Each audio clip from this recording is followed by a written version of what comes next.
E aí, galera, beleza? Então tá bom. Então vamos falar agora um pouco da estatística. Então é um pouco extensa essa situação que envolve a estatística ali, que tem a parte teórica, tem alguns acontecimentos históricos que envolvem isso ali também, tá? Mas vamos lá. Apertem os cintos e vamos lá.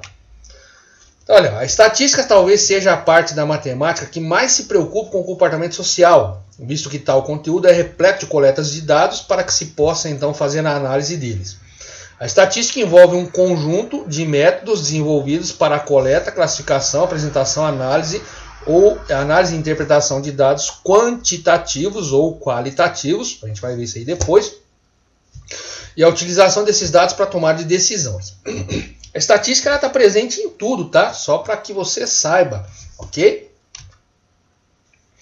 Então, por exemplo, podemos pensar no caso de duas turmas que em um determinado teste de matemática tenham ambas obtido média aritmética 6 nas notas. Pois é possível que em uma turma todos tenham tirado notas muito próximas de 6 e na outra turma uma variação de notas tenha sido muito discrepante, muito distante, vamos dizer assim. Daí a importância da estatística, pois através delas traçaremos parâmetros para que possamos diferenciar e personalizar as coletas analisadas. Tá? Então, numa empresa, por exemplo, tomar de decisões, em algumas circunstâncias, ela depende disso aqui, tá? Do modelo estatístico. Então, é ela quem vai definir se você vai tomar uma decisão para sim ou para não, ou para melhor ou para pior, enfim. É assim que funciona. Para pior nunca, né? Obviamente. Então, algumas informações importantes ali. A estatística, a rama da matemática aplicada. Antiguidade, os povos já registravam o número de habitantes, nascimentos e óbitos, faziam estatísticas. A estatística surgiu no Império Romano, tá? Porque o imperador lá sentiu a necessidade de fazer a contagem de toda a população, lá, de todo o povo que ele conseguia dominar, tá? Na Idade Média, as informações eram tabuladas em finalidades tributárias e bélicas. No século XVI, surgem as primeiras análises sistemáticas a partir de tabelas ou números relativos. No século XVIII, a estatística com feição científica é batizada por Godofredo Achenwald. As tabelas ficam mais completas, surgem as primeiras representações gráficas e os cálculos de probabilidades. A estatística deixa de ser uma simples tabulação de dados numéricos para se tornar o estudo de como se chegar a uma conclusão sobre uma população partindo da observação das partes dessa população, que são as amostras, a gente já vai ver também, tá? Então, olha, a estatística é a parte da matemática aplicada que fornece métodos para coleta, organização, descrição, análise e interpretação de dados para utilizarmos dos mesmos na tomar decisões. A coleta, a organização, a descrição dos dados, o cálculo e a interpretação dos coeficientes pertencem à estatística descritiva, enquanto a análise e a interpretação dos dados associados a uma margem de incerteza fica a cargo da estatística indutiva ou inferencial, também chamada como medida da incerteza, ou métodos que fundamentam a teoria da probabilidade. Então, assim, a estatística descritiva ela te dá informação real. A indutiva ou a inferencial, ela te dá um prognóstico. Então, se nós fizermos uma pesquisa populacional hoje, eu tenho como prever daqui a 10 anos qual que vai ser o crescimento dessa população? Tem, é isso que o IBGE faz. Então, ele se baseia em dados anteriores e faz uma inferência em relação ao próximo período de 10 anos. Tá? Então, ele vai fazer uma estimativa. Ele vai estimar a população daqui a 10 anos. Tá? Baseado em quê? Em dados anteriores, em coletas feitas anteriormente, tá? Tô bem. Então aqui, ó, a pesquisa e os dados estatísticos. Então você tem as metodologias e como que funciona. Então, primeiro, você tem que definir temas e objetivos. O que você vai pesquisar e o objetivo daquilo. Depois você tem que fazer o planejamento. Ou seja, você tem que fazer um questionário, onde você vai, por que você vai, por aí vai. A execução da pesquisa é quando você vai sair a campo e, de fato, fazer a pesquisa estatística em questão. Os dados, você vai coletar os dados e anotá-los todos. Isso aí está dentro da onde? Do planejamento aqui, tá? Análise de dados. Você volta lá para o escritório, pega esses dados, faz a tabulação de todos eles, tira todas as informações que você precisa. E você vai ter o que? Os resultados. A partir do momento que você tem os resultados, você consegue fazer o quê? Tirar as decisões que você precisa. Tá bom? Então, esses ali são os procedimentos que você tem que seguir quando você vai fazer uma pesquisa estatística. Tá? É extremamente importante. Todo ramo de atividade depende de um conceito estatístico para funcionar. Tá? Então, quer queira ou não, mais cedo ou mais tarde, ele vai precisar de uma análise estatística para melhorar o negócio ali. Tá bom? Então, as fases do método estatístico. Então, a primeira, definição do problema. Saber exatamente aquilo que se pretende pesquisar é o mesmo que definir corretamente o problema. Então, como eu falei, você vai pesquisar o quê?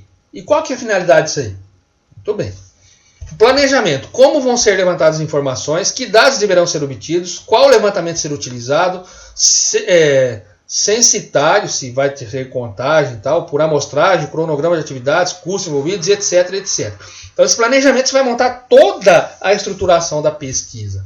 Questionário, onde vai, por que vai, que tipo de pessoa você vai pesquisar, que tipo de ramo de atividade você vai pesquisar, qual vai ser o custo disso, qual que vai ser a finalidade disso e por aí vai. Então, você tem que fazer todo o planejamento antes de sair fazer o quê? A coleta de dados, tá? É a fase operacional, ou seja, quando você vai sair com todo o planejamento que você fez, tem a tabela que você vai fazer as anotações em relação à pesquisa que você vai fazer, tá bom?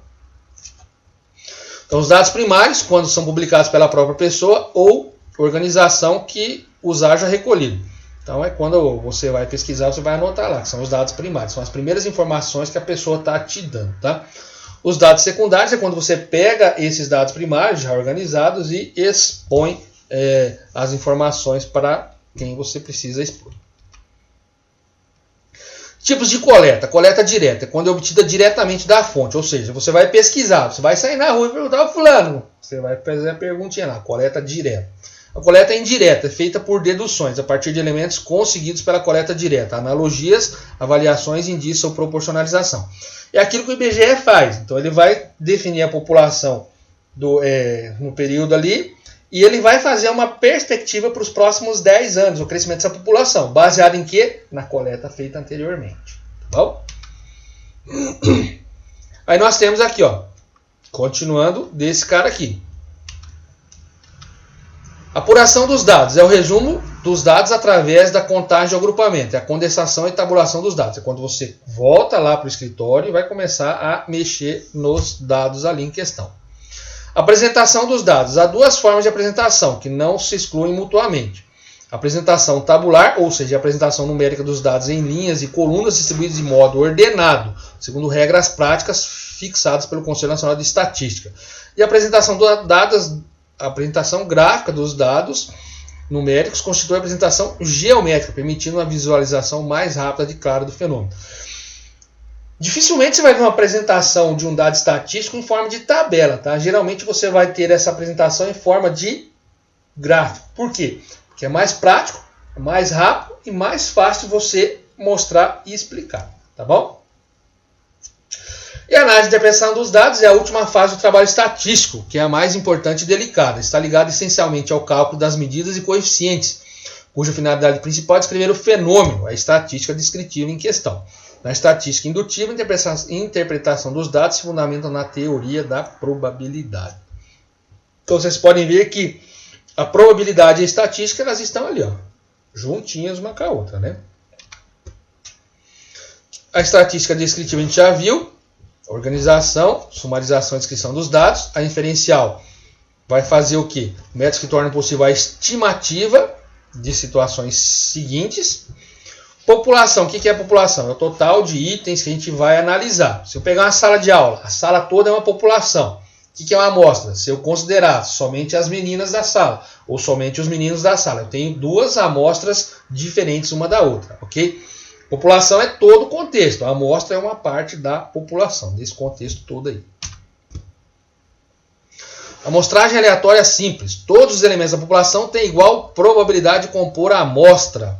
Você vai fazer lá, uma empresa lá que produz parafuso. Então você tem uma aleatória assim, porque teoricamente a produção de um determinado parafuso, todos os parafusos são iguais. Tá? Se a população é finita, a escolha de uma amostra aleatória envolve a compilação de uma lista de todos os elementos da população e a realização de sorteios para escolher os itens que irão compor a amostra. Então você vai pegar lá, produção de parafuso, por exemplo. A cada 1000 parafusos, qual é a probabilidade de você retirar 5 desses parafusos com defeito? Então você usa o elemento probabilidade ali, tá? Você vai sortear uma situação. Tipos de variável. Variável quantitativa, o próprio nome já diz, quantidade. Então, quando as variáveis de uma pesquisa são, por exemplo, altura, peso, idade em anos, número de irmãos, dizemos que elas são quantitativas, pois seus valores são números reais. As variáveis quantitativas podem ser discretas, quando se trata de contagem, números inteiros, ou contínuas, quando se trata de números de medida, números reais. Então, o que são números inteiros? A idade. Quantos anos você tem? 30 anos, 35. Qual que é a sua altura? 1,75 m. Então, discreta, idade. Contínua, altura. Peso também, tá? Então, o número de irmãos, discreta. Peso de cada irmão, contínua. Muito bem. A qualitativa são aquelas variáveis que procuram passar certa característica do dado que se está analisando, como, por exemplo, cor do cabelo, cor dos olhos, feio, bonito, alegre, triste, por aí vai. As qualitativas são animais, ó. São nominais, que são os atributos, e as ordinais, que são a ordem, tá? As nominais. Então, cor do cabelo. E por aí vai, tá? Então, vamos lá. Aqui, gente, eu vou fazer depois um exercício com vocês ali que vai tratar desse cara aqui, os agrupamentos de dados e a distribuição de frequências, tá? Então, o procedimento está associado a isso aqui, os dados brutos, que é a coleta de dados quando você vai fazer a pesquisa de campo. O rol, o que é o rol? É quando você organiza esses dados em ordem crescente. Amplitude é a distância entre o maior e o menor valor que é observado. A frequência é a quantidade de informações que determinado valor apresentou, tá?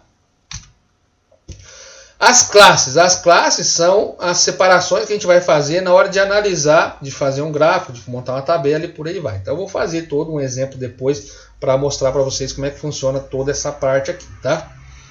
Então, para eu determinar o número de classe, existem 3 possibilidades. Eu utilizo a fórmula de Sturges, 1 mais logaritmo na base 2 de n, logaritmo de 2 na base 10 de n. Geralmente a gente utiliza esse aqui que é o mais prático, então o k é a raiz quadrada do total de elementos, tá? Uma aproximação ali. Ou 2 elevado a k tem que ser menor ou igual a n, tá? E aí você tem essa circunstância aqui. Geralmente a gente vai utilizar esse aqui, que é um dado mais fácil de trabalhar. Se eu quiser um dado mais exato, eu utilizo a fórmula de Sturges daí, tá bom? A gente vai ver depois como que se utiliza isso daí, tá bom?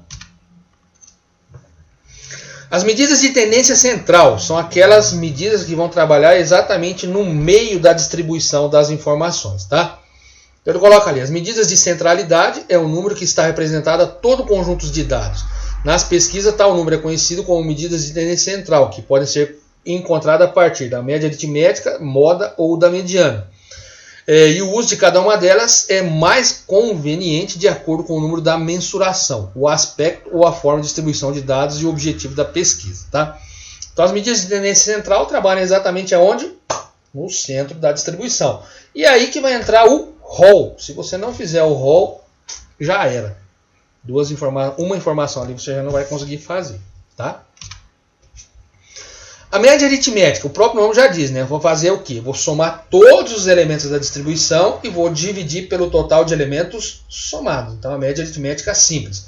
Soma todo mundo e divide pelo total de elementos somados. Então você vai ter exatamente uma média dos valores que você tem. Então você pode ter um valor muito baixo, um valor muito alto, e você vai ter uma média ali entre essas duas informações todas aí. Então aqui você tem um exemplo, então você tem todos esses números aqui, você somou eles, no caso é a quantidade de 7, somou tudo, dividiu por 7, deu 20. Tá? Então a média aritmética simples é o quê? Soma de todos os elementos dividido pela quantidade de elementos somados. A média ponderada é quando há algum atributo que você considera na hora de fazer os cálculos, mas dentro da estatística isso aí é meio raro de aparecer, tá? Geralmente a gente utiliza mais a média aritmética simples mesmo, tá bom? Para calcular, ok? A moda. O que é a moda? A moda é o elemento que vai aparecer com maior frequência dentro da distribuição. Então, você vai fazer uma pesquisa lá. Então você vai observar que teve um elemento que apareceu mais vezes em detrimento a outros. Então esse cara que apareceu uma maior quantidade de vezes é o que a gente chama de moda. Ok? Então a gente pode ter aqui, ó, você tem uma distribuição aqui. Então apareceu o número 10 3 vezes. Então a moda é o 10. Então você tem aqui uma outra distribuição ó, que não apareceu ninguém repetindo. Então ela é uma série amodal, não tem moda. Aqui você tem uma outra série que apareceu 3 vezes o número 4 e 3 vezes o número 7. Então ela é uma sequência bimodal, uma série bimodal. Ou seja, tem duas modas, que é o 4 e o 7. Ok? A mediana. A mediana é exatamente o termo central da distribuição. Aí nós temos que tomar cuidado. Por quê? Eu vou ter duas circunstâncias. Se a quantidade de elementos for par, eu vou ter uma forma de definir a mediana. Se a quantidade de elementos for ímpar, eu vou ter outra forma de definir a mediana. Então veja, você tem aqui os elementos, todos desordenados. Então se você não colocar esses elementos aqui no rol, em ordem crescente ou decrescente, você não consegue chegar nesse cara aqui. Tá? Então obrigatoriamente para você definir a mediana para dados brutos, você tem que fazer o rol, senão vai estar errado. Então você tem aqui 1, 2, 3, 4, 5, 6, 7. Quem que é o elemento central aqui dessa distribuição? Então o elemento central dessa distribuição aqui é o número 9. Por que é o número 9? Você pode observar que ficaram 3 elementos antes do 9 e tem 3 elementos após o 9. Então esse cara aqui é o elemento central da distribuição. Então ele é a mediana, ele está no meio da distribuição. Ok?